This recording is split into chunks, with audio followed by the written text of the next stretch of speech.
So now we will practice for your Viva, which you have the next day, that is database management system. Database management system में आपके 4 units हैं जिसमें आपने बहुत कुछ theoretical भी पढ़ा है। अलोंग विद दैट हमने प्रैक्टिकली जो पढ़ा है वो है SQL, structured query language, right. So structured query language जो आपकी है, दैट इज द लैंग्वेज जो हम डेटाबेस मैनेजमेंट सिस्टम्स के ऊपर यूज करते हैं। पर डीबीएमएस अलग चीज होती है, एसक्यूएल अलग चीज होती है।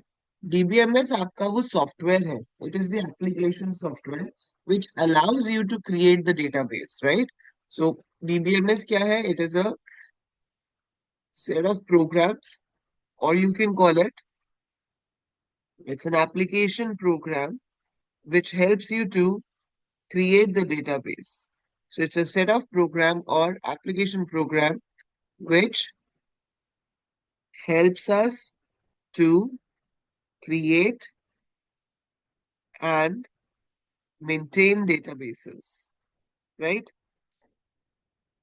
That is called DBMS. Example of DBMS would be MySQL, Oracle, DBase, even Microsoft Office का जो एक पार्ट होता है MS Access. So these all are DBMS. Whereas SQL is structured query language, जो इनमें से सारे DBMS पे काम करती है। इसीलिए इसको कभी कभी स्टैंडर्ड क्वेरी लैंग्वेज भी कहते हैं, because it works on all the DBMSs you have. आप सेम तरीके से SQL को MySQL में भी यूज कर सकते हो, Oracle में भी यूज कर सकते हो, कहीं भी यूज कर सकते हो। अब हम जब एसक्यूएल के फीचर्स की बात करते हैं तो एक चीज तो हम कहते हैं कि एसक्यूएल केस इनसेंसिटिव है, मतलब आप कैपिटल में लिखो स्मॉल में लिखो कोई फर्क नहीं पड़ता, इट इज द सेम। दूसरी चीज कहा जाता है कि SQL is a non procedural language, मतलब अगर कोई आपसे पूछे कि क्या एसक्यूएल प्रोग्रामिंग लैंग्वेज है तो आप कहोगे नहीं, right. Why? Answer me this, why SQL is said to be a non-procedural language? हाँ जी, कौन आंसर करेगा? Raise your hand. Why SQL is said to be a non-procedural language?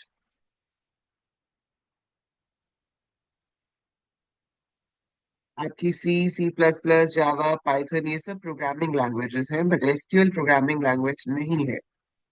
Can you justify this statement?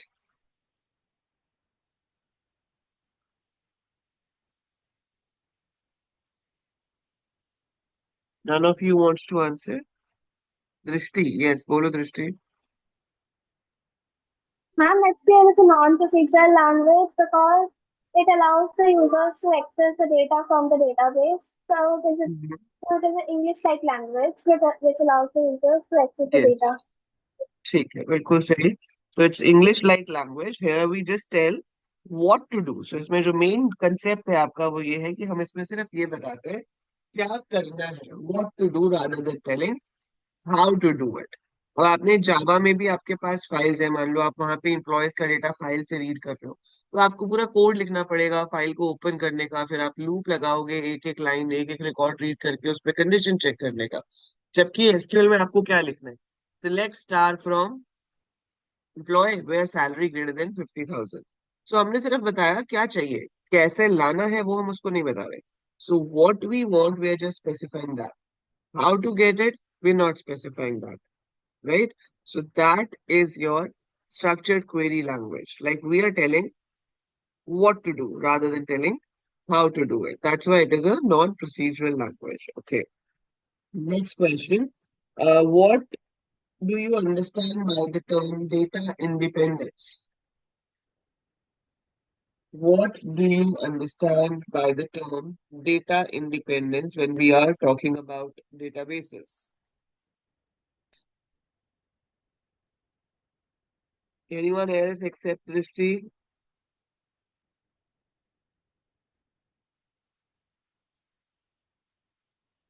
Okay, Drishti, go ahead. Data independence is the ability to make changes to the database schema without affecting the other levels of the schema.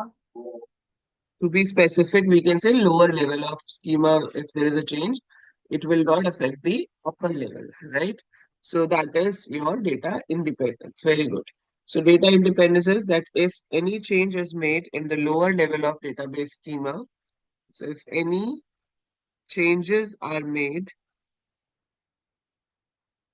in the lower level of database schema,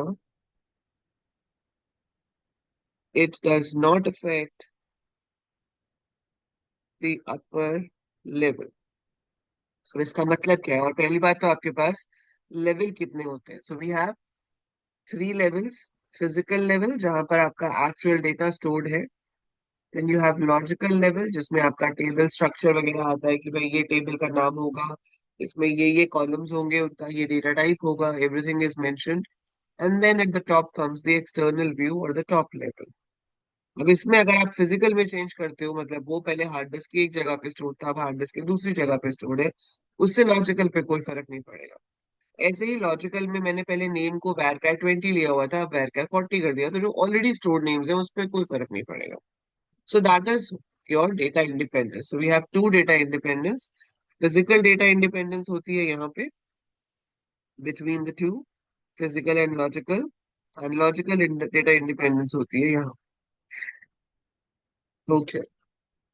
next question is, what do you understand by ER diagram? Why are they used? What is the purpose of ER diagram?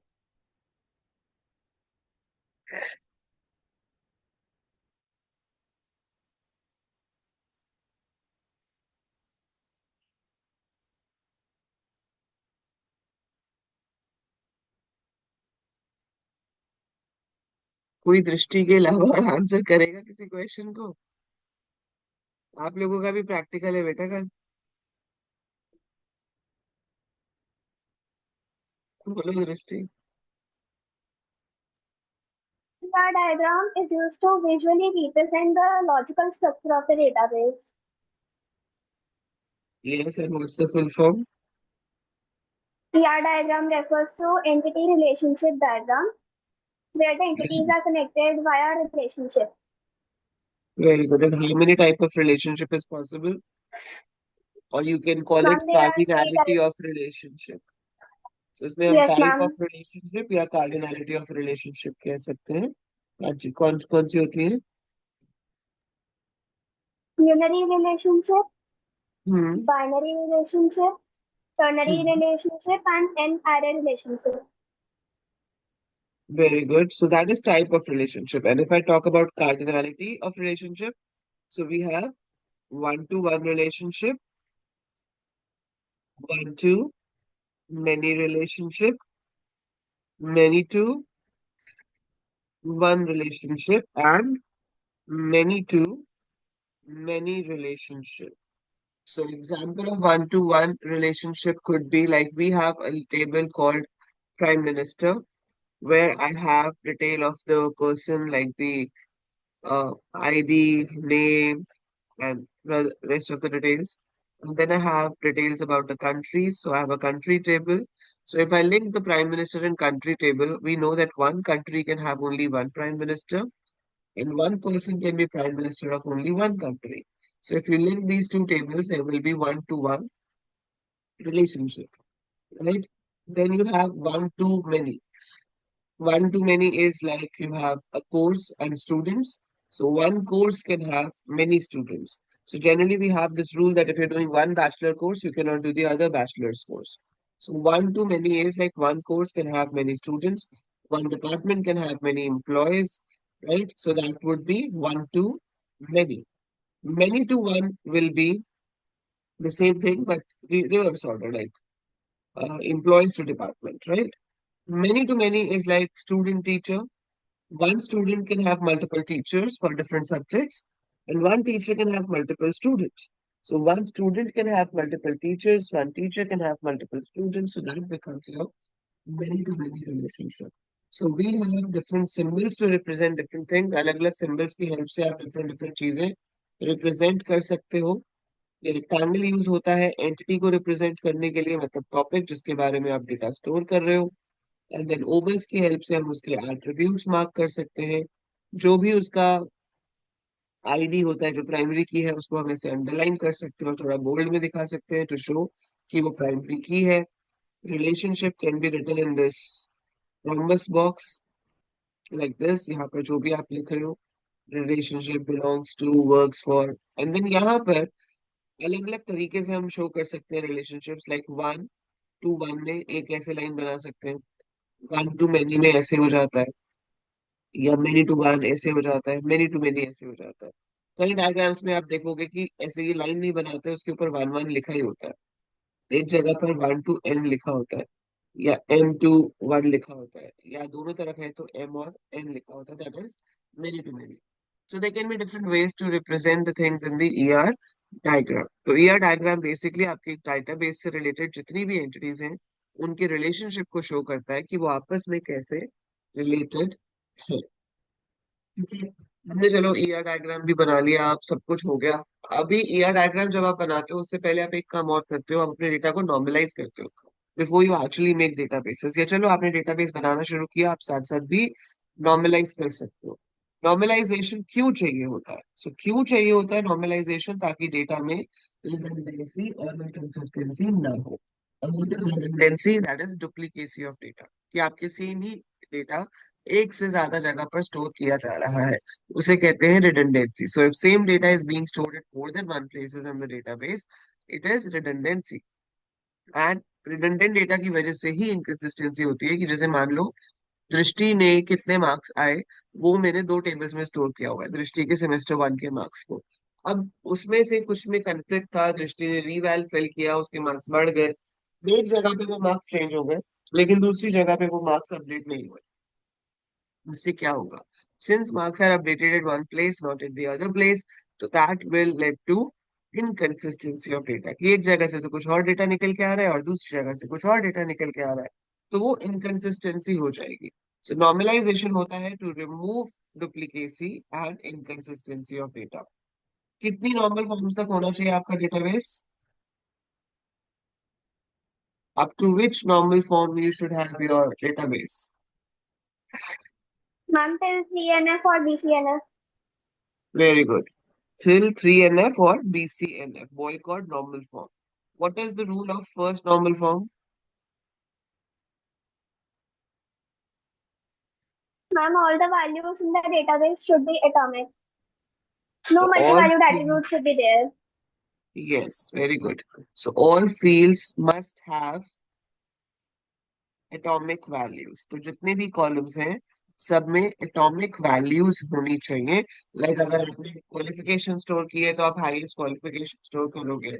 या एक employ projects पे काम कर रहा है, तो I can not have project 1 project 3 like that. One value has to be stored. और अगर ऐसा नहीं है, तो हम टेबल्स को डिकम्पोज कर देते हैं। डिकम्पोज मतलब उसको छोटे पार्ट्स में डिवाइड कर देते हैं, and we link them together with the help of foreign keys and all, ताकि आप बाद में डेटा को मिलाकर फेच कर सको। बट किसी भी कॉलम में एटॉमिक वैल्यूज ही चाहिए, नॉन एटॉमिक वैल्यूज अलाउड नहीं होती।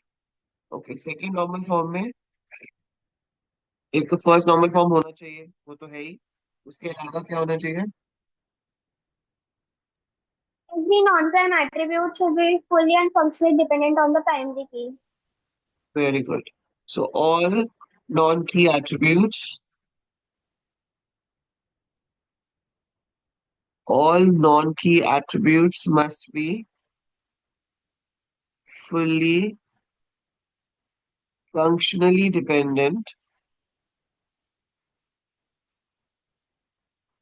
on the primary key। Okay, third normal form क्या कहती है? सेकंड नॉर्मल फॉर्म में होना चाहिए। उसके बाद क्या होना चाहिए? There should be no transitive dependency in the table. There should be no transitive dependency in the table. So transitive dependency क्या होती है?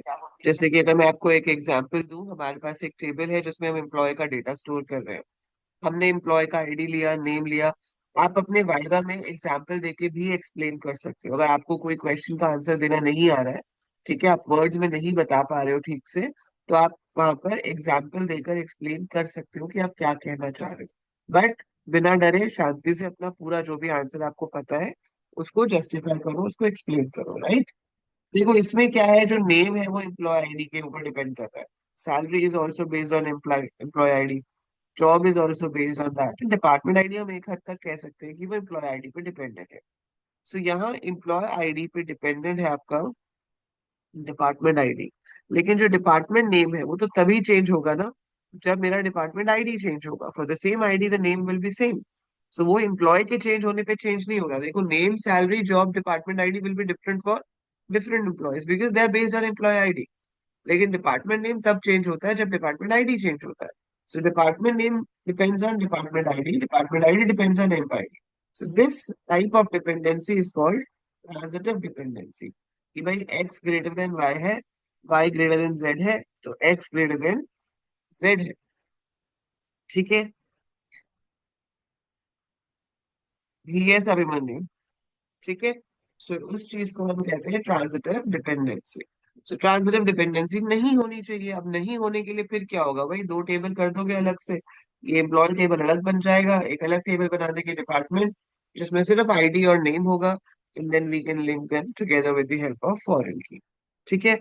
एंड देन होता है आपका BCNF, जिसमें नॉन ट्राइवल डिपेंडेंसीज होती है। तो वो बहुत रेयर आप लेवल तक जाते हो, बट यू शुड नो कि BCNF भी होता है, जिसमें अगर आपके पास कोई सिंगल कॉलम प्राइमरी की नहीं बन सकता और हमें कॉम्पोजिट की को प्राइमरी की बनाना है, we have to mix two columns together to make a primary key, तो ऐसा नहीं होना चाहिए कि सेम कॉलम सारी कैंडिडेट कीज में आ रहा हो। वो चीज नहीं होनी चाहिए। इसके अलावा कॉर्ड रूल्स भी है, वो तो सारा थ्योरी है, पर एक बार रीड कर लेना कॉर्ड रूल्स को। तो डेटाबेस के जो 12 कॉर्ड रूल्स हैं, so just read through that कि उन सबका क्या क्या मतलब है, कि आपका डेटाबेस कैसा होना चाहिए। ठीक है?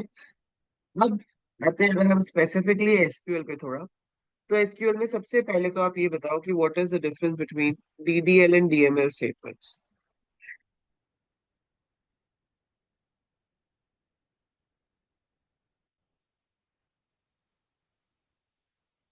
एनीवन एल्स अदर देन दृष्टि?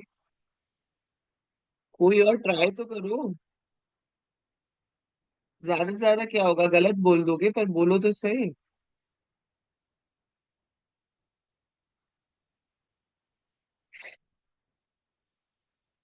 No one wants to try. तो ऐसे लग रहा है कि सिर्फ दृष्टि और मैं वाइवा की प्रैक्टिस कर रहा हूँ।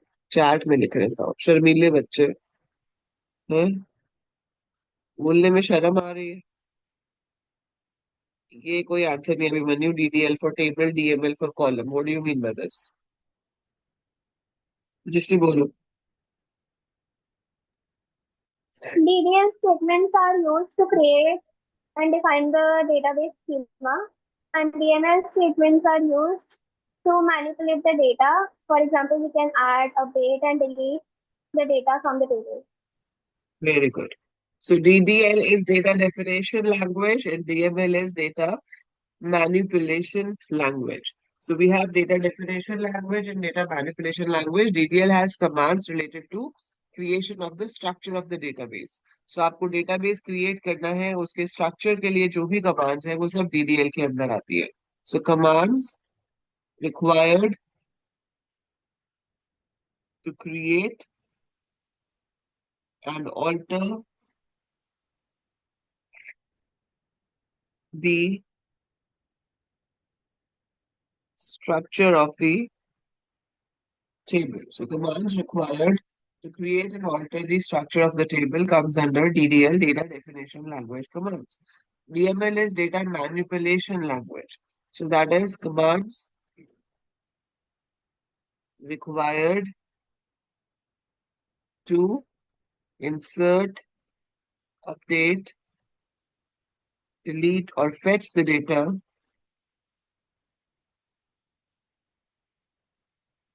from the tables in the database.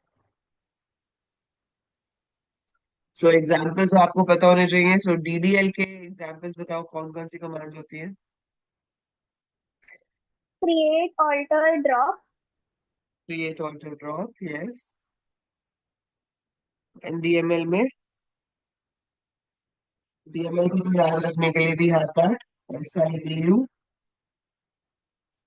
So S stands for select, insert, delete, and update. Select, insert, delete and update. आजकल सिलेक्ट कमांड को उन्होंने अपना एक और फॉर्म बना दिया है, DQL, that is data query language, क्योंकि उसका काम है डेटा को फेच करना। So select command is also termed as a DQL language, data query language, because it helps you to fetch the data from the database, but otherwise initially वो DML का ही part है। इसके अलावा दो और part होते हैं आपके पास एसक्यूएल के, एक होता है TCL और एक होता है DCL। Now TCL is transaction control language and DCL is data control language. और डेटा कंट्रोल लैंग्वेज जो है वो यूज किस लिए होती है कि मल्टीपल यूजर्स हैं डेटाबेस के, और आप किसी यूजर को अपने टेबल पे एक्सेस देना चाहते हो कि हाँ वो मेरे टेबल पे कुछ ऑपरेशन परफॉर्म कर पाए, तो उसके लिए ग्रांट कमांड होती है। So with the help of grant command I can give grant to some user कि वो मेरे टेबल पे कुछ कर सकता है, जैसे कि मैंने यहाँ पे लिखा grant select comma insert on M to Drishti. So Drishti is another database user. I am the another database user. तो मैंने लिखा कि grant select comma insert on M to दृष्टि। So मैंने दृष्टि को ग्रांट दे दिया कि वो सिलेक्ट करके देख सकती है और इंसर्ट कर सकती है, पर वो अपडेट या डिलीट नहीं कर सकती। अब दृष्टि को जब मेरा एम टेबल यूज करना पड़ेगा, मेरा यूजर नेम मान लो अंजलि है, so if Drishti wants to see the data तो she will be writing select star from Anjali dot M, because उसको बताना पड़ेगा कि किस यूजर का टेबल वो यूज कर रही है। ठीक है, बट ठीक है, ये ओरेकल में ज्यादा होता है, माई एसक्यूएल में ये चीज नहीं होती। ओरेकल में भी यूज इट मोर, बट आपको पता होना चाहिए कि ग्रांट का मतलब है गिविंग ग्रांट। अगर हमें सारे ऑपरेशंस के लिए लिखना है तो हम सिर्फ ग्रांट ऑल लिख सकते हैं, then we don't have to write अलग अलग से नाम, आप सिर्फ लिख सकते हो ग्रांट ऑल ऑन इट। ठीक है। रिवोक का मतलब होता है कि आप वो ग्रांट वापस ले रहे हो। Revoke means cancelling the grant. So if you want to cancel the grant we call it revoke. ऐसे ही ट्रांजैक्शन कंट्रोल लैंग्वेज, अब आपका जो यूनिट 4 है उसमें transaction is one of the major topic. ठीक है, तो ट्रांजैक्शन क्या होती है, पहली बात तो एक होती है आपके पास एसक्यूएल की क्वेरी। क्वेरी इज की एक क्वेरी एग्जीक्यूट हुई, काम खत्म हो गया, वो इंडिपेंडेंट एक क्वेरी है, उसका ऊपर नीचे से कोई लेना देना नहीं है। ठीक है, that is SQL query. Now you have transaction. Transaction is a set of queries which is used to accomplish a particular task. ठीक है, it's like a program kind of thing. तो ट्रांजैक्शन में क्या होता है कि जैसे आप मान लो लाइब्रेरी से बुक इशू कर रहे हो, तो ट्रांजैक्शन में सबसे पहले क्या होगा, जो बुक वाला टेबल है वो उसमें जो बुक का स्टेटस है उसको इशूड कर देगा। फिर जो मेंबर वाला टेबल है जिसको बुक इशू हुई है, उसमें जो number of books issue to that person है उसको 1 से इंक्रीज कर देगा। इशू लॉग टेबल में एंट्री करेगा कि कौन सी बुक किसको किस दिन इशू हुई है। सो 4-5 काम हो सकते हैं जो एक ऑपरेशन से रिलेटेड है।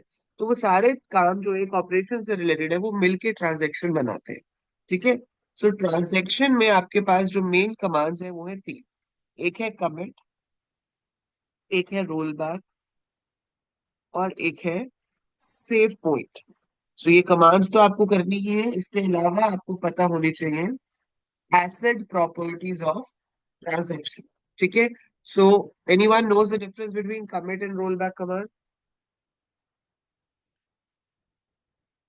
Any one of you?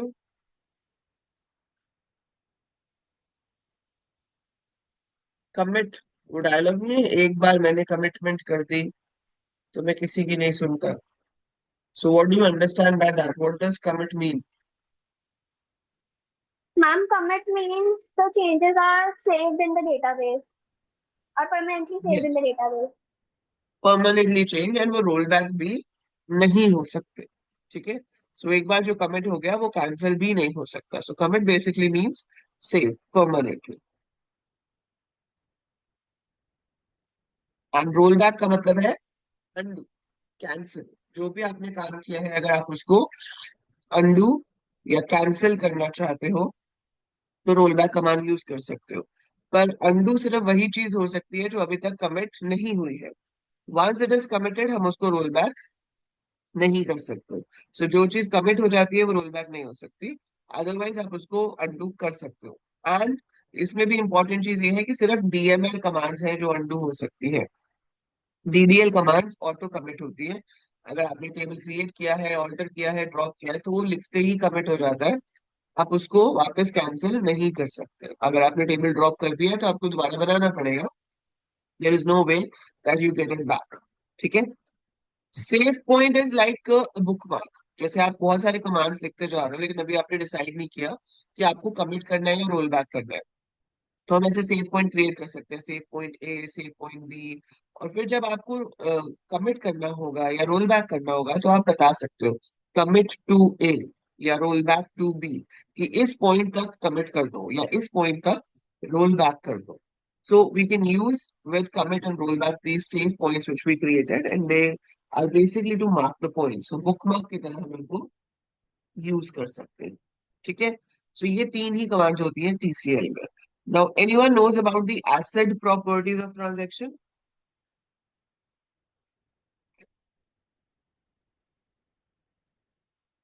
Yes, ma'am. Okay, बताओ Drishti. Ma'am, A stands for atomicity. Means a transaction is either executed at all or it is not executed. Very good. C stands for consistency. It means the transaction changes the database from one state to another, and if the transaction fails, the database returns back to its state. Very nice. I stands for isolation. It means that the transaction is executed in isolation. It is not interfered by transactions which are executing concurrently. Very good. And D stands for durability. It means that the it means the changes are saved in the database permanently. The changes are not lost in the database once committed. Very nice. And whatever result your transaction is given, it's going to give the same result today, tomorrow, and forever. It is durable, right? So सिर्फ दृष्टि पढ़ के आइए कल के paper के लिए, बाकी अभी सोच ही रहे हैं कि पूरा दिन तो पढ़ा है, पढ़ ही लेंगे, है ना? सो ACID, acid properties of transaction, ये थ्योरी में भी क्वेश्चन आपको आने के पूरे पूरे चांसेस होते हैं।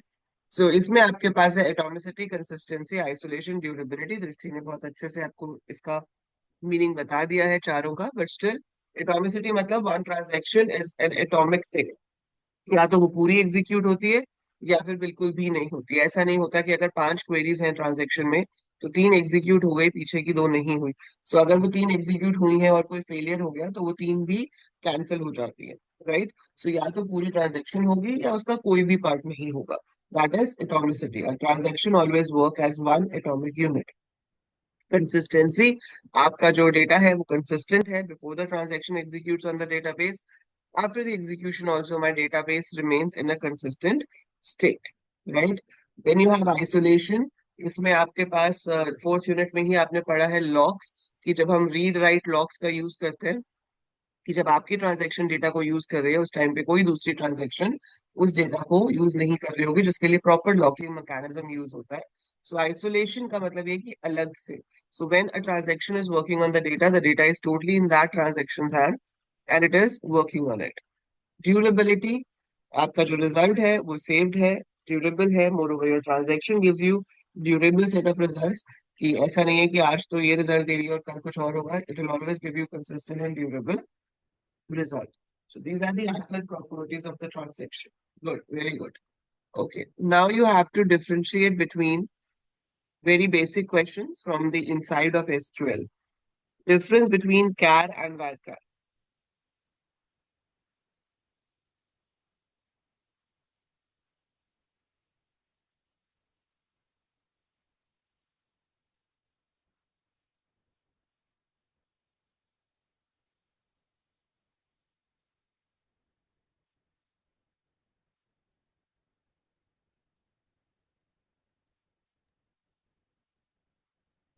Some char reserves fixed spaces and varchar refers to variable character which reserves spaces variably. Yes, very good. Char has a fixed size and varchar has a variable size. So Char char does is not for add any extra memory overhead, whereas varchar adds extra memory overhead. नहीं, ये उल्टा हो गया ना आपका। कैर में जितना चाहिए उससे कम अगर स्टोर करते हो तो rest of the memory is wasted, जिसको आप मेमोरी ओवरहेड कह सकते हो, राइट? सो दोनों के केस में whatever maximum size you give, you have to take maximum that only. I cannot store 52 characters in char or varchar if I have requirement of 52 because the size is 50. But if you store lesser number of characters, जैसे char 50 में आपने दृष्टि store किया, so it is taking 7 letters, तो पीछे जो है 43 वो यहाँ पर स्पेसेस स्टोर होंगे, लेकिन वो पूरा ऑक्यूपाई 50 ही करेगा। whereas in varchar 7 will be occupied and बाकी का 43 जो है वो फ्री हो जाएगा। So there is memory wastage in case of char but no memory wastage in case of varchar। But हाँ, कैर में प्रोसेसिंग स्पीड फास्ट होती है क्योंकि उसको ध्यान नहीं रखना कि कितना यूज हुआ है कितना नहीं हुआ। whereas varchar में it has to keep a track how much is used and how much is free। ये मुझे समझ में नहीं आता जो डिफरेंस अभी श्रेया ने लिखा है चार्ट में। Char only accept characters, varchar that accept numericals. बेटा कई बच्चे बहुत बार ये आंसर करते हैं, I don't know from where are you studying this, ये कहाँ से पढ़ रहे हो आप लोग? सो ये कहीं भी किसी बुक में कहीं नहीं लिखा हुआ है ऐसा, ठीक है, कि कैर में जो है वो सिर्फ अल्फाबेट स्टोर होते हैं और varchar में न्यूमेरिक वैल्यूज भी स्टोर होती है। There is no difference like that. Char और varchar दोनों सेम तरह की वैल्यू स्टोर करते हैं। कैर में भी a combination of alphabet digit special symbol store हो सकता है, varchar में भी a combination of alphabet digit special symbol store हो सकता है। Both stores a combination of characters. The difference is in the storage mechanism. The difference is not in this कि उसमें क्या स्टोर हो सकता है, ठीक है। सो डिफरेंस इस चीज का है कि कैर फिक्स लेंथ है, varchar वेरिएबल लेंथ है। कैर को जितना साइज आपने बोल दिया वो मेमोरी में लेगा ही लेगा, और varchar उतना ही लेगा जितने की जरूरत है, right? That is the difference between char and varchar। याद रहेगा सबको?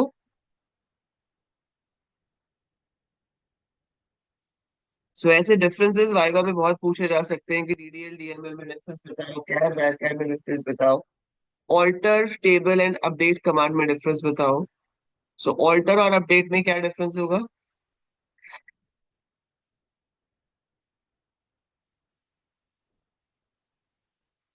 What can be the difference between alter table and update command? Ma'am, alter is a DDL command and update is a DML command. Yes, very good. So alter is to change the table structure, whereas update is used to modify the data stored in the table. Okay. Difference या definition जो भी कह लो, degree और cardinality क्या होती है?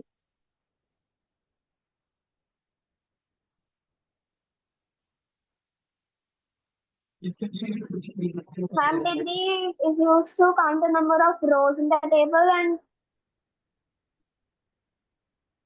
degree is used to count the number of columns in the table and cardinality is used to count the number of rows in the table. Very good. So degree is the number of columns, that is the number of attributes in a table, and cardinality is number of rows in the table. So इसमें याद रखना है C is not equal to C। Cardinality columns के लिए नहीं होती, cardinality rows के लिए होती है, डिग्री columns के लिए होती है। So degree is number of columns in the table. Columns can also be called as field or attribute, and cardinality is number of rows in a table, which can also be called as tuples या records. Okay, difference between where and having in SQL.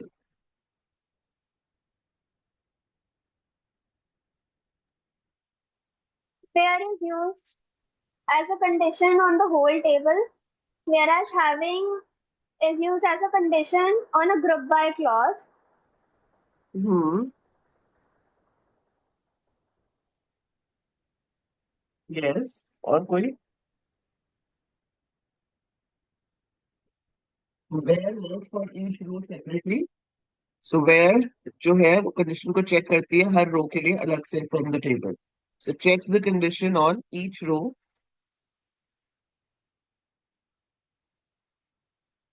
individually and having checks the condition on the groups. So checks the condition once for each group. ठीक है, और वो group by के साथ होता है where normally भी यूज हो सकता है। जो आपके कंडीशंस होती हैं उसके अंदर एग्रीगेट फंक्शन यूज नहीं हो सकता वेयर में। So where condition can't use aggregate functions means if I have to say that number of employee is greater than 10, so I cannot write where count star greater than 10. So count star greater than 10 is a condition which has an aggregate function in it. तो उसको हम where के साथ नहीं लिख सकते, वो सिर्फ having के साथ ही आ सकता है.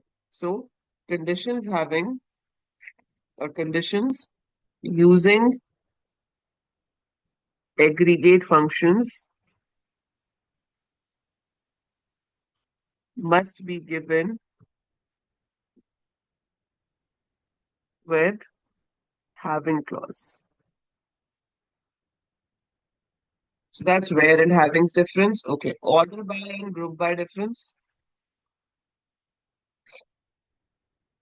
Difference between order by and group by.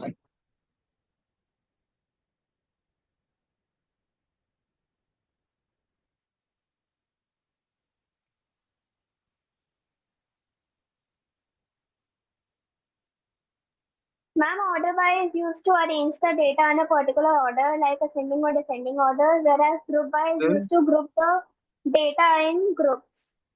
On the basis of a specific column. तो उस कॉलम में जहां जहां पे सेम वैल्यूज होंगी उनका एक ग्रुप बन जाएगा और उसके ऊपर आप ग्रुप ऑपरेशंस परफॉर्म कर सकते हो। ऑर्डर बाय जबकि यूज होता है to sort your data in increasing और डिक्रीजिंग ऑर्डर। तो इस सब की क्वेरीज आपको लिखनी आनी चाहिए और वो क्वेरीज के लिए हमने प्रैक्टिकल वाले क्वेश्चंस डिस्कस किए थे। ठीक है, सो वो प्रैक्टिकल वाले क्वेश्चंस आप देख सकते हो, उसके accordingly you should know how to write the queries for all of that, क्योंकि प्रैक्टिकल लैब में आपको वो इम्प्लीमेंट भी करके दिखाना होगा। So order by group by हो गया। ओके, देन यू हैव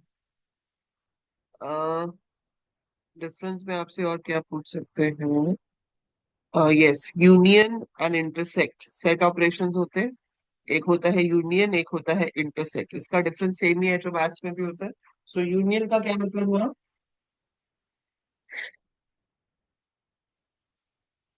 कि दो क्वेरीज के It रिजल्ट shows को वो the data of the tables. Hmm It shows the data of all the tables.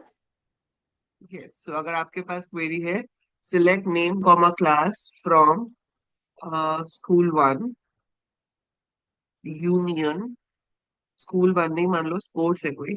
So I have sports one, let's say cricket. So मेरे पास एक table है cricket जिसमें उन सारे स्टूडेंट्स का नाम और क्लास है जो क्रिकेट खेलते हैं, एंड मैंने लिख दिया union select name comma class from basketball।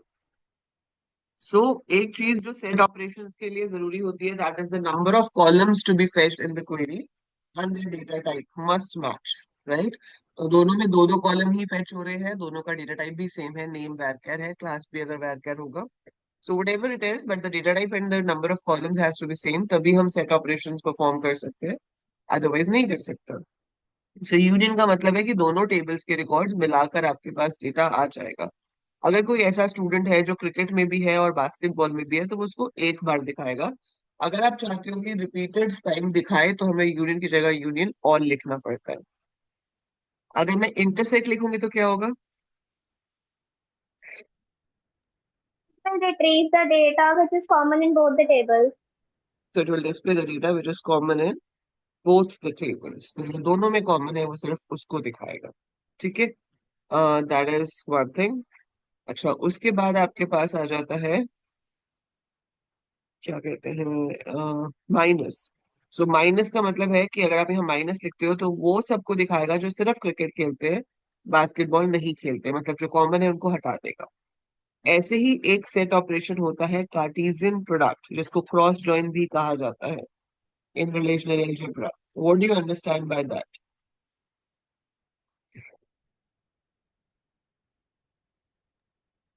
Ma'am, Cartesian product is used to join the tables based on a common attribute. Cartesian product में एक्चुअली ज्वाइन होता नहीं है. Cartesian product is when you get the data from two tables at the same time. So it connects each row of the first table with each row of the second table. For example, आपके पास table one है जिसके अंदर column one column to है जिसके अंदर ये values हैं. Then I have table two जिसके अंदर मेरे पास कॉलम थ्री और कॉलम फोर है. And I have Y Z and 1020, right? Now, if you form the Cartesian product, SQL में Cartesian product कैसे होता है? हम लिख देंगे select star from table 1, comma table 2. So when you fetch from both the tables, लेकिन आपने उनको लिंक करने की कोई कंडीशन दी नहीं है. So जब आप कोई कंडीशन नहीं देते हो तो बाय डिफॉल्ट वो कार्टेशियन प्रोडक्ट बनाता है. And in case of table 1, और इसको हम ऐसे क्रॉस करके टेबल 2 लिख देते हैं. So this is your cross join in relational algebra. So this is how you write it in relational algebra and this is how you write it in SQL. मतलब दोनों का सेम है. Result क्या आएगा? चारों कॉलम्स आ जाएंगे. Column one column two column three column four. वो पहले वाले को लिंक करेगा दूसरे वाले के पहले वाले से. फिर इसके साथ, फिर इसके साथ.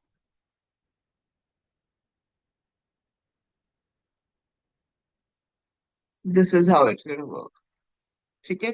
सो ये जो है आपका, दिस इज कार्टेशियन प्रोडक्ट. मतलब each row of one table gets linked with each row of the second table. तो अगर पहले में तीन रिकॉर्ड है दूसरे में दो है तो कार्टेशियन प्रोडक्ट में छह आएंगे. तो इसलिए हम कहते हैं cardinality of Cartesian product is number of rose of first table multiplied by number of rose of the second table. ठीक है. और कॉलम्स जो है वो ऐड हो जाते हैं. दो इसमें दो इसमें तो इसमें चार आ गए. ज्वाइन तब होता है जब आपके पास एक कॉमन कॉलम हो. ठीक है. जैसे अब यहाँ पे मान लो 1020 ना होता, ये 1020 की जगह वन और टू ही होता, तो ये आपका वन और टू आता. बट मैं चाहती हूँ कि सिर्फ वहीं पे ज्वाइन करे जहां column to and column four match करते हैं. सो column to and column four match करते हैं तो यहाँ पर ये सेमीकोलन की जगह मैं यहाँ पे लिखती where column two is equal to column four. So ये आपका क्या बन जाता? ज्वाइन. ऐसे ही यहाँ पर ये साइड ऐसे हो जाता, ऐसे साइड पे बार आ जाते हैं और यहाँ पर हम उस कॉलम का नाम लिखेंगे जिसके ऊपर हम ज्वाइन करें. ज्वाइंस में वैसे कॉलम का नाम सेम रहता है, अलग अलग नहीं होता.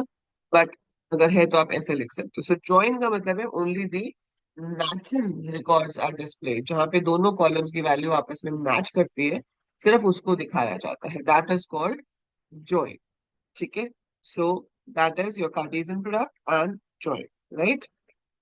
फिर उसमें भी आपको पता होना चाहिए कि एक होता है नेचुरल जॉइन. नेचुरल जॉइन में क्या होता है? मैचिंग कॉलम के बेसिस पे हमारा जो टेबल्स है वो आपस में रिलेट होते हैं. ठीक है. इसमें इनर जॉइन होता है और एक आउटर जॉइन होता है. इनर जॉइन का मतलब है कि जहां पर मैच हो रहा है उनको दिखाएगा और जो कोई ऐसे रिकॉर्ड है जो मैच नहीं हो रहे उनको दिखाता ही नहीं है. So only matching records are displayed from both the tables.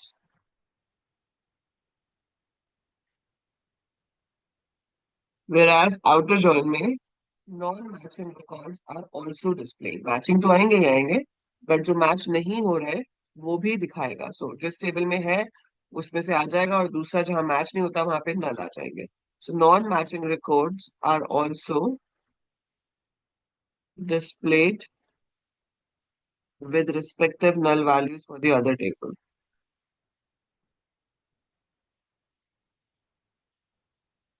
That is called outer join. फिर एक होता है सेल्फ जॉइन. अगर आप टेबल को खुद के साथ ही लिंक कर दो, जैसे सी में होता था ना recursion, when a function calls itself, that is recursion. वैसे ही सेल्फ जॉइन होता है कि कभी ऐसी जरूरत पड़े कि एक टेबल खुद के साथ ही लिंक हो जाए तो उसे सेल्फ जॉइन. सो ये जॉइन आपको जरूर पता होना चाहिए. जॉइन के ऊपर आपसे वाइवा में क्वेश्चन पूछ सकते हैं. Like it's one of the very important topic. So इसी के साथ रिलेटेड है आपका द डेफिनेशन ऑफ फॉरेन की. So if I ask you what is primary key and what is foreign key? How will you answer that? Explain the concept of primary key and foreign key? Ma'am, primary key is used to uniquely identify the rows of the table, and primary Hmm. key can be unique and not null. Yes, very good. And there can be only one Whereas primary key in one foreign table. key connects two tables, Hmm. whereas foreign key connects two tables in which the primary key of one table Foreign key in the other table. is used in the other table. Yes, very good. So primary key is used to uniquely identify a row in a table. It is unique and it is not null. Means इसको हम खाली नहीं छोड़ सकते और duplicate भी नहीं हो सकती. So it is unique and not null. That is called primary key. Only one primary key can be there in a table. Whereas foreign key is to establish link with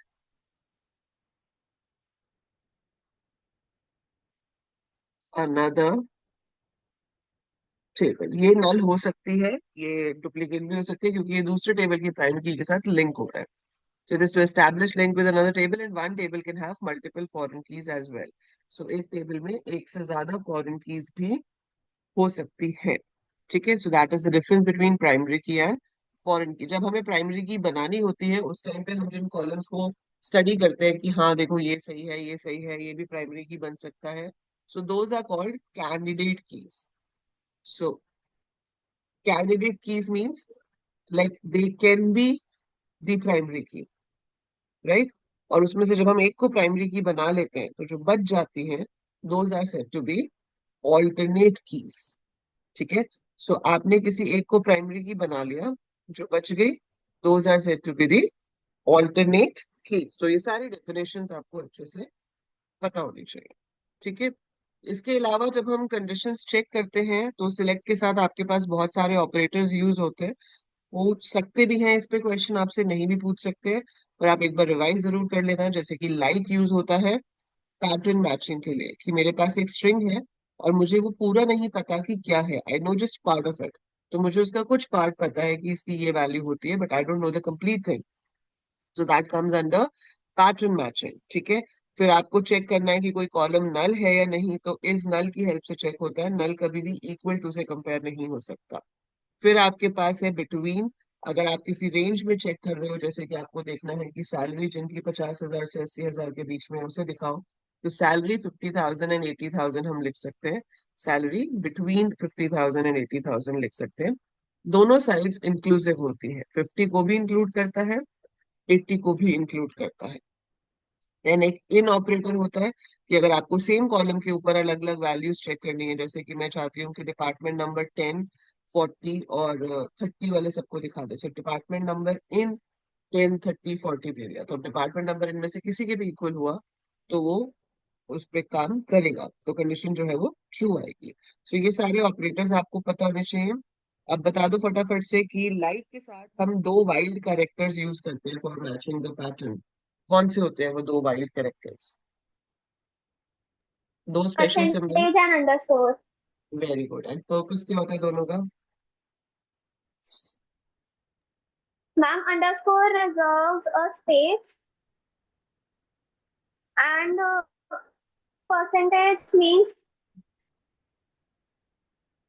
So percentage and underscore. Percentage represents any number of unknown characters. मुझे पता है कि कुछ characters हैं, क्या है नहीं पता. अंडरस्कोर का मतलब होता है एग्जैक्टली वन कैरेक्टर. जैसे कि अगर आपको कहा जाता है कि display all the students from the table जिनका नाम डी से शुरू होता है, तो मैंने लिखा select star from student where name like B percentage. ठीक है. अगर मैं कहती जिनका नाम आई से खत्म होता है तो वो हो जाता नेम लाइक परसेंटेज आई. पर अगर मैं कहती कि सेकेंड लेटर आई है, ठीक है, सेकेंड लेटर आई है, तो आप क्या लिखते हैं? अंडरस्कोर आई percentage. So name like underscore आई परसेंटेज, अंडरस्कोर का मतलब है कि यहाँ पे एग्जैक्टली एक कैरेक्टर है, वो एक कैरेक्टर कोई सा भी हो सकता है।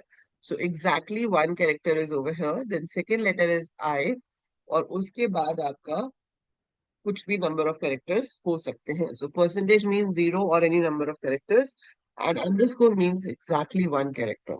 अगर मैं आपको कहती हूँ कि जिसके नाम में चार ही कैरेक्टर्स हो, so name like underscore underscore underscore, चार बार अंडरस्कोर दे दो, तो जिसके नाम में एग्जैक्टली चार लेटर्स होंगे उसकी कंडीशन मैच करेगी, और जिसके नहीं होंगे, चार कम ज्यादा होंगे, वो मैच नहीं करेगा। ठीक है, सो that is how your life works. तो ग्रुप बाय हो गया, ऑर्डर बाय हो गया, कंडीशंस हो गई, जॉइंस हो गया, ये सब आपसे एसक्यूएल के अंदर पूछ सकते हैं वाइवा में भी, और प्रैक्टिकल में तो आएगा ही। ठीक है। अच्छा, इसके बाद वाइवा में ये भी पूछ सकते हैं कि ट्रिगर क्या होता है, ट्रिगर क्या होता है, व्यू क्या होता है, प्रोसीजर क्या होता है। ठीक है, we also have function, trigger, view, procedure, function, या सो इसमें देखो सबसे पहले होता है सब रूटीन, जिसे हम कहते हैं सब रूटीन या मॉड्यूल, कि आप हर छोटे छोटे काम के लिए कोई सब रूटीन या मॉड्यूल बना के रख सकते हो। अब सब रूटीन और मॉड्यूल को हम नाम दे देते हैं, और यहाँ पर एसक्यूएल में, जिसको स्पेसिफिकली पीएल एसक्यूएल कहा जाता है, this is not part of SQL, this is part of PL SQL. PL stands for programming language. So procedure और फंक्शन में क्या फर्क होता है, जैसे जावा में जब आप कोडिंग करते हो या सी में करते हो, if your function does not return anything, तो हम उसके आगे क्या लिखते हैं? अगर हमारा फंक्शन कुछ भी रिटर्न नहीं कर रहा, void. वॉइड लिखते हैं। ठीक है, तो वहां पे हमारे पास ऑप्शन है कि भाई अगर कुछ रिटर्न नहीं कर रहा तो वॉइड लिख दो, अदरवाइज आप लिखोगे कि कौन सा टाइप रिटर्न हो रहा है। यहाँ पर क्या होता है कि अगर रिटर्न नहीं हो रहा तो हम प्रोसीजर बनाएंगे, अगर रिटर्न करना है तो फंक्शन बनाएंगे। प्रोसीजर कौन सा बना? सब routine. So when no value is return, so जब कोई वैल्यू रिटर्न नहीं हो रही है तो वो प्रोसीजर है, और फंक्शन तब बनता है व्हेन वैल्यू इज रिटर्न। सो अगर वैल्यू रिटर्न होगी तो आपका फंक्शन बनेगा, और अगर कुछ भी रिटर्न नहीं होता तो प्रोसीजर बनेगा। प्रोसीजर और फंक्शन तब एग्जीक्यूट होते हैं जब उनको कॉल किया जाता है। सो जब हम कॉलिंग की स्टेटमेंट देते हैं तब आपका प्रोसीजर या फंक्शन एग्जीक्यूट होता है। लेकिन ट्रिगर एक ऐसी चीज है जो भी एक ब्लॉक सेट ऑफ कमांड्स है। So trigger is also a blocked block of commands but is executed based on some event. Now some event मतलब जैसे आप ट्रिगर बनाते हो तो आप उसमें बताते हो कि create trigger so and so on update of, then table का नाम। ठीक है, तो जब आपका टेबल अपडेट होगा तब जाके आपका ट्रिगर काम करेगा। ठीक है, या जब आपके टेबल पे इंसर्ट कमांड काम करेगी तो ट्रिगर ऑटोमेटिकली काम करेगा। तो ट्रिगर्स जो है वो कॉल नहीं होते। सो ट्रिगर क्या होते हैं? ब्लॉक ऑफ कमांड्स, जिसको हम बना के रख देते हैं। So we also have a name for that, so it's a name block of commands. But वो कॉल नहीं होते, वो एग्जीक्यूट होते हैं based on some other action, कि अगर अपडेट ऑफ दिस कॉलम हुआ इस टेबल पे तो ट्रिगर काम करेगा, नहीं तो नहीं करेगा। अगर इंसर्ट हुआ तो ट्रिगर काम करेगा, डिलीट हुआ तो ट्रिगर काम करेगा। सो डिफरेंट इवेंट्स मतलब डिफरेंट ऑपरेशंस के लिए हम ट्रिगर्स बना के रख सकते हैं, और वो ऑटोमेटिकली कॉल हो जाते हैं जब भी वो रिस्पेक्टिव ऑपरेशन परफॉर्म होता है। ट्रिगर्स भी दो तरह के होते हैं, एक होता है रो लेवल ट्रिगर और एक होता है स्टेटमेंट लेवल ट्रिगर। सो रो लेवल ट्रिगर जो है उसमें क्या होता है कि मान लो आपने डिलीट किया कुछ, ठीक है, आपने लिखा कि delete star, delete from employ where salary less than 10,000। अब ये कमांड ऐसी है जो एक से ज्यादा एम्प्लॉय को भी डिलीट कर सकती है। तो रो लेवल ट्रिगर में क्या होगा कि अगर तीन रिकॉर्ड्स डिलीट हो रहे हैं तो तीन बार ट्रिगर का कोड एग्जीक्यूट होगा, वंस फॉर ईच रो। ठीक है, सो रो लेवल ट्रिगर का मतलब है कि जो भी मेरी कमांड है, अपडेट हुई, डिलीट हुई, अगर वो एक से ज्यादा रोज पे काम कर रही है तो जितनी रोज पे वो काम करेगी ट्रिगर भी उतनी बार एग्जीक्यूट करेगा। सो उतनी बार ही हमारा ट्रिगर भी काम करेगा। ठीक है, जबकि स्टेटमेंट लेवल ट्रिगर का मतलब क्या है कि जब पूरी स्टेटमेंट एग्जीक्यूट हो गएगा, तीन रिकॉर्ड्स डिलीट हो रहे थे, जब तीनों रिकॉर्ड डिलीट हो गए तो एक ही बार उस ट्रिगर ने काम किया। ठीक है, समझ रहे हो ना डिफरेंस? तो रो लेवल का मतलब है it will work for every row. Statement level का मतलब है कि जब सारा हो गया एक ही बार उस ट्रिगर ने काम किया। सो ये चीज डिफर करती है। और रो लेवल बनाने के लिए हम ट्रिगर को बनाते टाइम लिखते हैं for each row. So if it's written for each row मतलब वो रो लेवल ट्रिगर है, और अगर फॉर ईच रो नहीं लिखा जाता है तो बाय डिफॉल्ट वो स्टेटमेंट लेवल ट्रिगर ही होता है। ठीक है। ट्रिगर्स और इन सब की कोडिंग आपको नहीं आती है करने के लिए, वो कोडिंग जो है वो एसक्यूएल की ही आती है, बट ये वाइवा में आपसे जरूर पूछा जा सकता है कि ट्रिगर क्या होता है, प्रोसीजर क्या होता है, फंक्शन क्या होता है। एंड आपको व्यू बनाने के लिए दे सकते हैं। व्यू बनाना सिंपल होता है, वो एसक्यूएल क्वेरी जैसा ही होता है। आपको सिर्फ लिखना होता है क्रिएट व्यू, व्यू का जो भी नाम आप देना चाहो एज, और उसके बाद अपनी पूरी सिलेक्ट क्वेरी जो है वो दे दो। ठीक है। सो व्यू को हम कहते क्या है, it is a temporary table. So जो भी डेटा आपका क्वेरी से फेच होके आ रहा है उसका एक डमी, एक टेम्परेरी टेबल बन जाता है। अब वो दिखाता कुछ नहीं है, जब आपने व्यू क्रिएट किया उस टाइम पे कुछ शो नहीं होगा। ठीक है। वो बन गया। शो करना है तो आपको फिर उसमें से सिलेक्ट करना पड़ेगा। जैसे मान लो मैंने यहाँ पे बनाया क्रिएट व्यू एम्प डिटेल्स। ठीक है। एज, और फिर मैंने यहाँ पर अपनी पूरी क्वेरी लिख दी कि सिलेक्ट एम्प्लॉय का नाम चाहिए मुझे, उसकी सैलरी, उसका जॉब, उसका department name, ID, EID, name, salary, job, department name, from employee E comma department D, where E dot dep number is equal to T dot dep number. So मेरा view बन गया, लेकिन मेरे पास screen पे कोई result नहीं है। अब अगर आपको रिजल्ट देखना है तो आप लिख सकते हो select star from emp details. So if you right select star from emp details, तो वो आपको एम्प्लॉय की सारी डिटेल्स शो कर देगा। ठीक है। किसकी शो करेगा, जो आपने ये क्वेरी में दिया हुआ है। सो ये क्वेरी एग्जीक्यूट होगी, जो भी इसमें है वो फेच होगा, डिस्प्ले हो जाएगा। ठीक है। आपको इसमें कंडीशन लगानी है तो आप कंडीशन भी लगा सकते हो। Select star from emp details where, जो कंडीशन लगानी है आप लगाओ। So where job is equal to clerk, वो सिर्फ उन्हीं की दिखा देगा जिनकी जॉब क्लर्क है। आप सैलरी पे कंडीशन लगाओ, नेम पे लगाओ, जो कंडीशन लगानी है लगाओ। पर आपको ये पूरी ज्वाइन की क्वेरी देखो बार बार नहीं लिखनी पड़ती। यही एडवांटेज होता है व्यू का, कि I don't have to write that long query again and again. आपने उसका व्यू बना के रख दिया, और अब आप उस व्यू को फेच कर सकते हो और उसके ऊपर जो भी काम करना चाहो वो करवा सकते हो। Understood?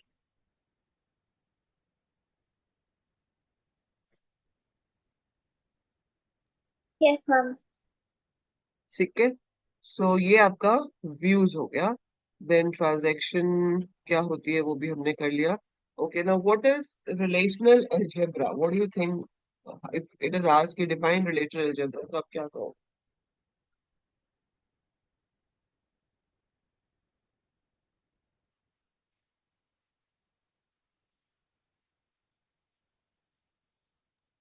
Ma'am, the relational algebra is a set of mathematical operations which are performed on the table. Yes, very good. अब इसमें हमारे पास दो बेसिक ऑपरेशंस हैं, projection and selection. What do you mean by that? Ma'am, projection is used to display the data from the table. It is similar to select distinct, and selection is सिर्फ used in condition. Selection is used as a on condition of rows, and it very, is similar to select in SQL. जो हम where में लगाते हैं। ठीक है, select में where के साथ जो रहते हैं वो सिलेक्शन हो गया। So limiting the number of columns to be displayed is projection.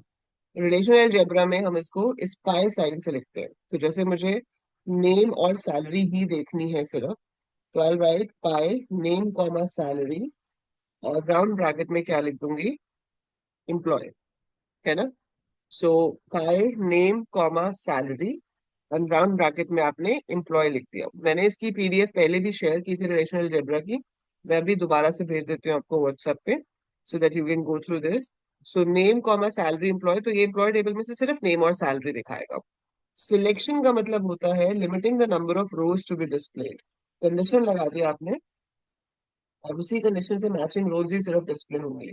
So limiting the number of rows to be displayed using a condition. So we use this symbol for that. So ये symbol है आपका. आपने यहाँ पे लिखा salary greater than equal to 50,000 employee. So वो employee table में से वो सारे रिकॉर्ड्स को दिखाएगा जिनकी सैलरी 50,000 या उससे ज्यादा है. सो that is how selection works. और हम इनको कंबाइन कर सकते हैं. जैसे मुझे अब सिर्फ नेम और सैलरी ही देखनी है उन सब एम्प्लॉय की जिनकी सैलरी 50,000 से ज्यादा है. तो आप ऐसे लिख सकते हो. पहले आपने सिलेक्शन दे दिया, मान लो salary greater than equal to 50,000, फिर आपने दे दिया pi name comma salary employ. So it will show you the result. So we can give like this also. So this is relational algebra. आपको बस operations के नाम पता होने चाहिए. Projection क्या होता है, selection क्या होता है. इसके अलावा आपके पास वही आ जाएंगे union, intersection, minus, cross join and join. And query लिखने के लिए आपको पेपर में एसक्यूएल से भी एसक्यूएल से अलग आती है, उसकी यूनिट अलग है. रिलेशनल अलजेब्रा की यूनिट अलग है. तो इसमें आपको रिलेशनल अलजेब्रा से भी कई बार क्वेरी लिखने के लिए आ सकता है. ठीक है, तो वो आपको हम जब पेपर होगा तब we will practice. But practical में तो आप सिर्फ एसक्यूएल में ही क्वेरीज लिखोगे क्योंकि वही सिस्टम पे चलेंगी. ठीक है, ये तो आपका एक तरह से एल्गोरिथम्स काइंड ऑफ थिंग हो गया कि जैसे हम प्रोग्राम का एल्गोरिथम बनाते हैं फिर उसको कोड करते हैं. तो ये समझने के लिए है हमें कि हम डेटा कैसे फेच कर सकते हैं. This is for our understanding. This is a mathematical way of working on the data. But आप इसको एग्जीक्यूट नहीं कर सकते कहीं पे, ये सिर्फ उसका सूडो कोड है. ठीक है, so that comes under relational algebra. So relational algebra ये वाला था आपका. ये वाली फाइल मैंने आप लोगों के साथ पहले भी शेयर की थी जिसमें ये सारे कोड रूल्स हैं. ठीक है, so this is all theory which you have to study. Then relational data model के सारे कंसेप्ट्स हैं इसके अंदर आपके. सो बेसिकली ये थर्ड यूनिट के नोट्स हैं.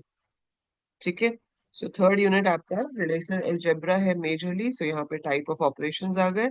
सो selection, projection, union, difference, Cartesian product and rename होता है to change the name of a field. And then joins में आपके पास natural join, outer joins, intersection and division. सारा एक एक का एग्जांपल देके यहाँ पर एक्सप्लेन किया हुआ है. ठीक है, अभी मैंने आपको बता दिया. So you can just go through it. कोई भी डाउट हो तो आपको मुझसे व्हाट्सएप पे तो एनी टाइम पूछ ही सकते हो. ठीक है, so just revise it all. And इसमें आपसे जो क्वेश्चंस है वो पूछे जाएंगे वाइवा में. सो यू शुड नो कि क्या क्या ऑपरेशन है, उनका क्या क्या पर्पस होता है. रिलेशनल कैलकुलस आपको नहीं करना है. ठीक है, डेफिनेशन चाहे पढ़ लेना. But you have relational algebra in your syllabus, you don't have relational calculus in your syllabus. ठीक है, सो दैट इज वन थिंग. ये हो गया अपने पास. फोर्थ यूनिट में से आपका ट्रांजैक्शन की एसेट प्रॉपर्टीज पता हो उतना ही बहुत है. एक पूछ सकते हैं आपसे कि रीडू अंडू लॉग्स क्या होते हैं. रीडू अंडू लॉग्स किस लिए होते हैं. जैसे जब हम ट्रांजैक्शंस एग्जीक्यूट करते हैं तो कंप्यूटर लॉग फाइल बनाता है. लॉग फाइल क्या होता है, ट्रैकिंग फाइल एक तरह से, जो कि ट्रैक करता है कि हमने क्या क्या किया है, आपकी सारी एक्टिविटीज को ट्रैक कर रहा होता है. सो उसे लॉग फाइल कहते हैं. सो इसमें हमारे पास दो लॉग फाइल्स होती हैं, रीडू अंडू लॉग फाइल्स. कभी कभी क्या होता है कि ट्रांजैक्शन जब खराब हो जाती है बीच में, मान लो तीन क्वेरीज उसकी एग्जीक्यूट हुई और फिर फेलियर हो गया. अब फेलियर हो गया तो क्या होगा.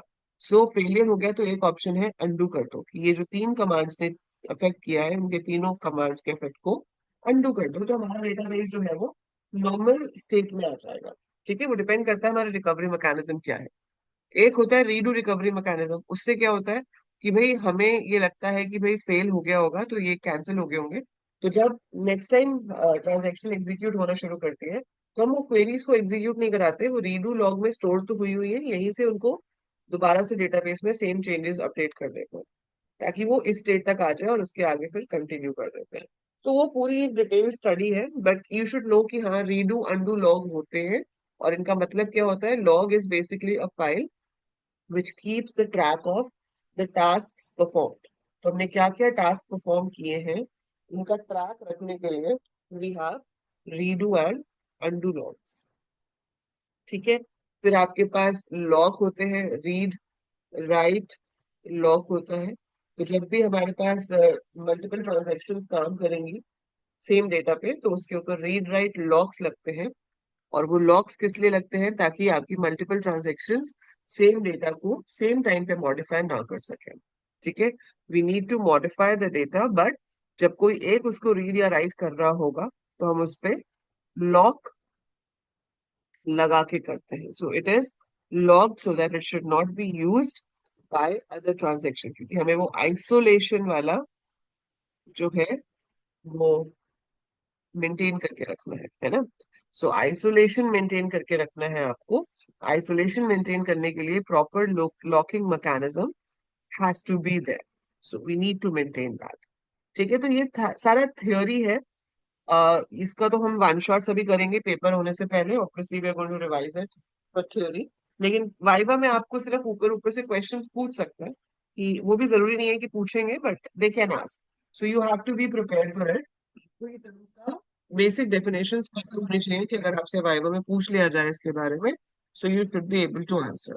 और प्रैक्टिकली जो आपको करके दिखाना है वो तो आपको पता ही है कि एसक्यूएल है, जिसकी क्वेरीज हमने एग्जीक्यूट करके भी देखी है। मैंने आपको पूरा बताया कि डेटाबेस बनाने से लेकर फॉरेन की प्राइमरी की ऐड कैसे करना है, सब कुछ कैसे करना है, data insert fetch everything we have practice. ठीक है, फिर भी कोई डाउट है तो अब आप बताओ। So I have revised everything in brief with the help of questions, ताकि आपको आइडिया हो जाए कि आपको वाइवा में कैसे क्वेश्चंस आएंगे। But if you have any doubt you want to ask, so go ahead, पूछिए।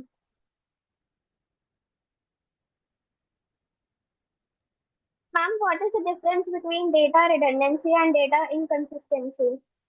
डेटा रिडंडेंसी होता है बेटा डुप्लीकेसी ऑफ डेटा। जैसे कि आप मान लो कि मेरे पास स्कूल में डेटा है, ठीक है, I have data about students. अब हमारे पास एक एडमिनिस्ट्रेटिव डिपार्टमेंट है जो कि स्टूडेंट टेबल को स्टोर कर रहा है। उसके अंदर मेरे पास एडमिशन नंबर है, स्टूडेंट का नाम है, ठीक है, I have students fathers name, mother's name, student का एड्रेस, स्टूडेंट का फोन नंबर। ठीक है, ये सब डिटेल्स हमारे पास स्टूडेंट टेबल में है जो एडमिनिस्ट्रेशन डिपार्टमेंट के पास है। ये है एडमिनिस्ट्रेशन के पास, ठीक है। फिर अब एक टेबल है जो क्लास टीचर्स के पास असेसेबल है। क्लास टीचर्स के पास जो असेसेबल है उसमें एडमिशन नंबर है, नेम है, ठीक है। इसके अलावा उसके मार्क्स हैं, यूटी 1 के मार्क्स, यूटी 2 के मार्क्स, ऐसे ये सब डिटेल्स हैं। ऐसे ही एक लाइब्रेरी है, उसमें भी स्टूडेंट का एक टेबल है जिसमें एडमिशन नंबर है, नेम है और बुक इशूड वगैरह की ऐसे डिटेल्स है कुछ, मान लो। ठीक है, अब इस तरह का डेटा है। एक चीज बताओ, अगर मैं ये जो स्टूडेंट का एड्रेस है या फोन नंबर है, इसको इन तीनों टेबल्स में स्टोर कर दूं, तो वो तो डुप्लीकेसी हो जाएगी ना। डुप्लीकेसी तो अभी भी है थोड़ी सी, क्योंकि मैं नेम हर जगह स्टोर कर रही हूँ। जबकि एक्चुअली देखा जाए तो हमें नेम भी हर जगह स्टोर करने की जरूरत नहीं है। आप एडमिशन नंबर के थ्रू लिंक करके नेम उठा सकते हो। सो नेम आप एक ही जगह पे रखो, यहाँ से एडमिशन नंबर के थ्रू लिंक करेंगे, नेम आ जाएगा। सेम वे यहाँ से भी आ जाएगा, पर चलो नेम हमने फिर भी ले लिया because we want it to be readily available. लेकिन father's name, mother's name, address, phone number, ये तो मुझे हर टाइम नहीं चाहिए ना। सो ये मैं उन टेबल्स में अगर रखूंगी, so I would be having duplicacy of data. ठीक है, इनकंसिस्टेंसी तभी होती है जब जनरली डुप्लीकेसी हो। अगर डुप्लीकेसी नहीं है तो इनकंसिस्टेंसी भी नहीं होती। तो अब आपके पास डुप्लीकेसी यहाँ पर है ही नहीं, तो इनकंसिस्टेंसी के चांसेस बहुत कम है। और मान लो कि आपने यहाँ क्लास टीचर के पास भी एड्रेस को स्टोर किया होता, और यहाँ लाइब्रेरी में भी आपने एड्रेस को स्टोर किया होता, सो मेरे पास डुप्लीकेसी हो गई, एड्रेस यहाँ भी है, यहाँ भी है, यहाँ भी है।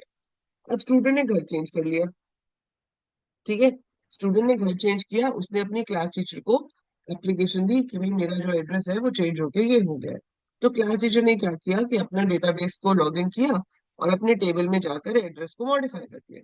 ठीक है, अब उस स्टूडेंट का एड्रेस क्लास टीचर वाले टेबल में तो मॉडिफाई हो गया, पर क्या वो ऑटोमेटिकली स्टूडेंट और लाइब्रेरी वाले टेबल में मॉडिफाई हुआ?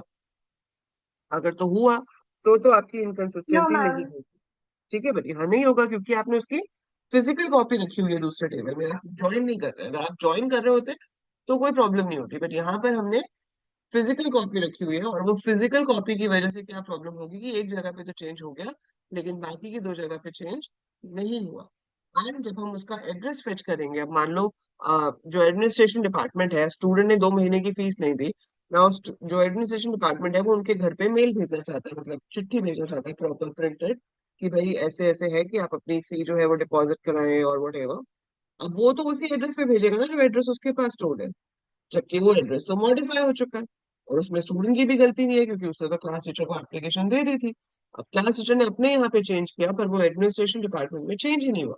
So that leads to inconsistency of data. ठीक है। So I hope it's clear कि रिडंडेंसी और इनकंसिस्टेंसी में क्या डिफरेंस होता है। Yes, ma'am. ठीक है, इसी से रिलेटेड मुझे एक क्वेश्चन और याद आया।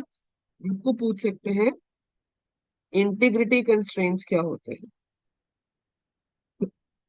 इंटीग्रिटी कंस्ट्रेंट्स अगर आपसे पूछ लेते हैं, तो we have two type of integrity constraints. एक होती है एंटिटी इंटीग्रिटी।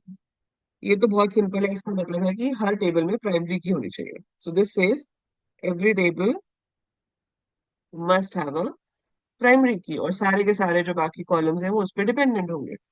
एक होती है रेफरेंशियल इंटीग्रिटी। इसमें भी पूछ सकते हैं कि डिस्क्रिपेंसी डेटा में कहाँ है। अब जैसे मान लो आपके पास एम्प्लॉय टेबल है जिसमें एम्प्लॉय आईडी है, नेम है, सब कुछ है, साथ में डिपार्टमेंट नंबर है। और एक टेबल है डिपार्टमेंट जिसमें डिपार्टमेंट नंबर है, डिपार्टमेंट का नाम है। तो मेरे कंपनी में डिपार्टमेंट ही तीन है, 10 20 30। 10 है मान लो अकाउंट्स, ये है प्रोडक्शन, और ये है सेल्स। राइट। अब जो एम्प्लॉय यहाँ पे इंसर्ट होगा वो या तो 10 में हो सकता है, या 20 में हो सकता है, या 30 में हो सकता है। अगर मैं यहाँ फॉरेन की में 50 यूज करूँ तो is it allowed? No, ma'am. No. So that is referential integrity, कि foreign key must always have a value which matches with any one of the values of the primary key of parent table. So primary की of parent table से matching होगा तभी हम उसमें insert कराएंगे, otherwise वो insert allowed ही नहीं होना चाहिए। सो दैट इज रेफरेंशियल इंटीग्रिटी। ठीक है, और बताओ कोई डाउट है?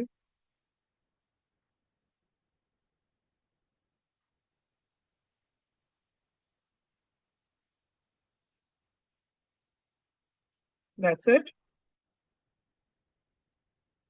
So study well, revise well. कोई भी डाउट होगा, कोई भी प्रॉब्लम होगी, so you can reach out on WhatsApp. ठीक है। ऑल द बेस्ट, अच्छे से रिवाइज करना। कोई टॉपिक नहीं मिल रहा है, कोई नोट्स नहीं मिल रहे हैं तो मुझे बता देना। I will send it again in the group. ठीक है जी। So one last time I'm asking any doubts, otherwise we'll end the class now.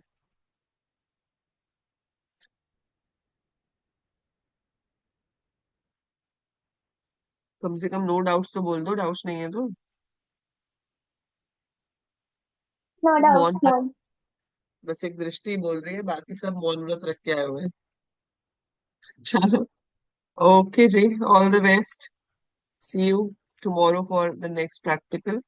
बाकी आज अच्छे से पढ़ो, एंड होपफुली आपका प्रैक्टिकल बहुत अच्छा जाए। चलिए, bye. Bye, ma'am. Thank you, ma'am. Bye.